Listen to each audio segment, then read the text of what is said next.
So this is Joshua of JTH Boxing, and today I'm joined by Denzel Bentley. Denzel, first things first, just how are we doing? I'm good, thanks, man. And yourself? I'm doing very well. It's actually an honour for me to be joined by you. When I first got into boxing, I was about 13 years old. You were one of the first fighters I actually watched. Oh, sick. So to be able to stand with you and talk to you today, it's quite nice for me. Okay, no, sick. That's sick. I appreciate that, man. So let's just talk about your most recent fight, Kieran Smith. What is that to say, really? It was a very quick one for you, wasn't it? Yeah, I'll be honest. I didn't expect that. I didn't go in there thinking, I'm gonna take him my first round. I mean, he's a good fighter. He's a good fighter. From what I'd seen from him as well, I'd watched a bit on him to see his style and stuff, and he likes to make it awkward for you early. And I'd also seen fights where he kind of took it to his opponents too. So I thought, okay, I gotta be careful with what kind of stance he wants to come out with. I watched the Troy Williamson fight. I think that was his, biggest test. I know we got stopped, but I mean, everyone said he was winning it before that. I mean, I didn't score it or, watch it for that reason myself. But when I watched it, I saw what he was trying to do, just trying to make it awkward from him. So I thought it would take me about 5 rounds to close him down. But I managed to get him out of there quicker than that. I mean, I managed to catch him on the counter. So I was impressed with that performance because I managed to counter someone that was trying to counter me, if that makes sense. So yeah, I was impressed with it. Was that something you drilled in the gym, or was it just one of those ones where the opportunity was just there and you just got it? No, it was a bit of both. I mean, we've been drilling things in the gym, with movements and certain things, and we're looking out for certain things. But then some of it's instinct as well. Like after you drill certain things, it becomes second nature. So you just kind of go for it. So yeah. And the fight before that was your world title fight against Janibek. Obviously, while it wasn't the night for you, how much did you learn in that fight?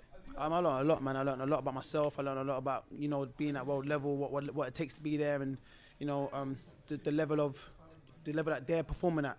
So it was good for me to experience that, because I'll be honest, before that I hadn't sparred any legitimate world champions. I sparred like potential world champions and guys that are good enough to compete with these guys, but I never sparred any world champions, especially at middleweight, and be like, oh, okay, this is what it takes to be there. So that was like my first taste at that level.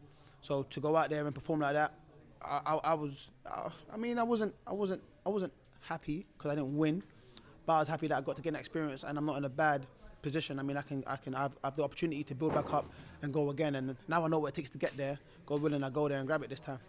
It was a different experience as well, being stateside as well. Was it your first fight outside the UK? Yeah, first fight outside the UK, so that was a crazy experience as well. It was good. I mean, I enjoyed every bit of it, but I mean, I like an opportunity here next time for the world title. Yeah. And now let's just look forward. Obviously, the name that a lot of people are putting you with next is Hamza Shiraz. What do you make of that?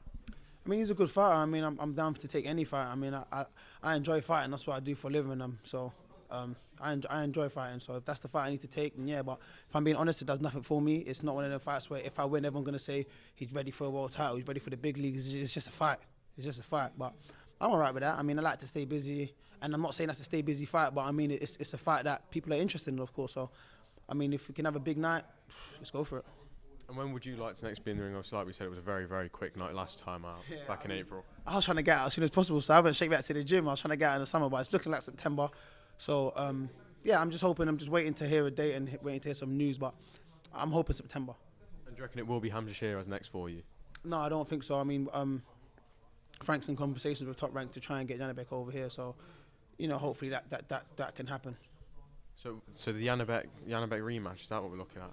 Hopefully, yeah, hopefully. With God willing, we're praying for that. We're praying we can get him over here. And just finally, I just want to quickly touch on Ellis Sorrow. Ellis, I've had Ellis on the channel before, just before his fight with Jose Burton, and what a fight that was. Yeah, Ellis, good fighter, man. Stable mate of mine. I was impressed with him. I was happy with that. That was an exciting night. I lost my voice that night, so yeah, I was proud of him that night. He won his first belt, and he's got a lot more to show. I was actually meant to be there that night, but I couldn't make it up to London. But I was at a different show in Leicester. I actually sat down and watched it on my phone, and I can tell you now, I was very, very buzzing that night. Where would you like to see him go next? Like I said, it was his first title against a very good name. What would be next for him?